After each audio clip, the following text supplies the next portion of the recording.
Company বিভিন্ন দোকানে বিভিন্ন জায়গা ফিটিং ফাটিং আবার চান্দা 10,000, 5,000, 20,000 দিতে হবে। জর্ডান, ইমরান, আরও যারা আছে, জনি, হারুনের বেটা জনি, ইত্যাদি ইত্যাদি, এরা সবাই মিলে মানে জেলা ছাত্র দলের প্রচার সম্পাদক সাদ্দাম, মিঠু ও হচ্ছে আপনার যুব দলের সিনিয়র সহসভাপতি, থানা যুব দলের সিনিয়র সহসভাপতি। এরা দীর্ঘ 1-1.5 বছর ধরে 2 বছর ধরে এগুলো করতেছে। আমরা প্রতিবাদ করলে আমরা খারাপ, আমরা মাদক ব্যবসায়ী, আমরা মানুষের কাছে সব প্রচার করে বিভিন্ন রকমের উল্টাপাল্টা কাহিনী।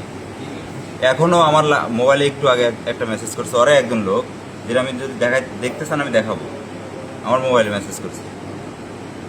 এগুলো উল্টাপাল্টা কার্যকলাপগুলো এরা চালাচ্ছে এলাকায়, বিভিন্ন রকম বিশৃঙ্খলা করতেছে। কিছুদিন আগে একটা মহিলা, ওর বাপ নাই, মা মারা গেছে, ও ফিটিং দিয়ে 60,000 টাকা জরিমানা করছে, করে 50,000 টাকা দিছে, 10,000 টাকা ফিটিং খাইছে। ওই সৈয়দ, মিঠু, সৈয়দ এরা মিলে, আফসার পরামানিক এরা মিলে রায় দিছে 60,000, অনেক দিছে 50,000, 10,000 টাকা খাই দিছে। ওরাই বলবি ডাইরেক্ট, ওর বাপ মা নাই, এতিম, অথচ ওরা টাকা এভাবে খাচ্ছে, এবার লুটপাট করে খাচ্ছে।